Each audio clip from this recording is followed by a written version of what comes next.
1925 ফ্রান্সের প্যারিস। প্রথম বিশ্বযুদ্ধের ক্ষত তখনও শুকায়নি।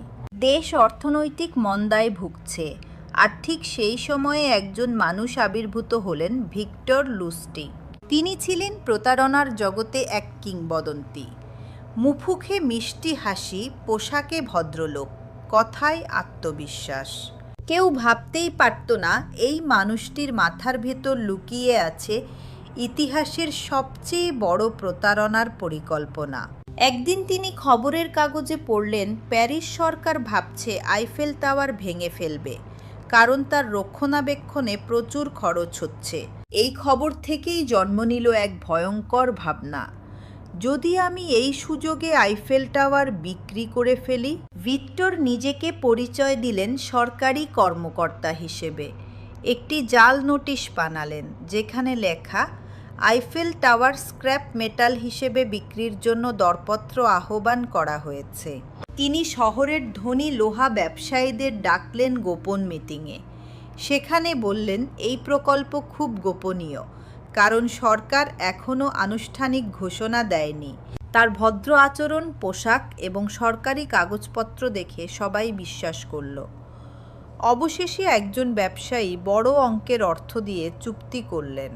কয়েকদিন পর যখন তিনি বুঝলেন সব কাগজ ভুয়া, ভিক্টর ততক্ষণে দেশের বাইরে পালিয়ে গেছেন। পুলিশে কেউ অভিযোগও করল না, কারণ সেই ব্যবসায়ী নিজেই লজ্জায় চুপ থাকলেন। তিনি ভয় পেলেন সবাই জানবে তিনি আইফেল টাওয়ার কিনতে গিয়ে প্রতারিত হয়েছেন। আর ভিক্টর, তিনি শুধু হাসলেন, বললেন, যে মানুষ নিজের লোভ সামলাতে পারে না তাকে প্রতারণা করতে বেশি বুদ্ধি লাগে না। কিন্তু এখানেই শেষ নয়। কয়েক মাস পর তিনি আবার ফিরে এলেন ফ্রান্সে, আর আবারও একই কৌশলে দ্বিতীয়বার আইফেল টাওয়ার বিক্রি করার চেষ্টা করলেন। এইবার পুলিশ তৎপর হলো, তবু তাকে ধরা গেল না। অবশেষে তিনি আমেরিকায় পালিয়ে যান। সেখানে আবার জাল নোট ছাপানোর অপরাধে ধরা পড়েন। বাকিটা জীবন কাটান জেলে। তবুও তার নাম ইতিহাসে থেকে যায় the man who sold the Eiffel tower হিসেবে।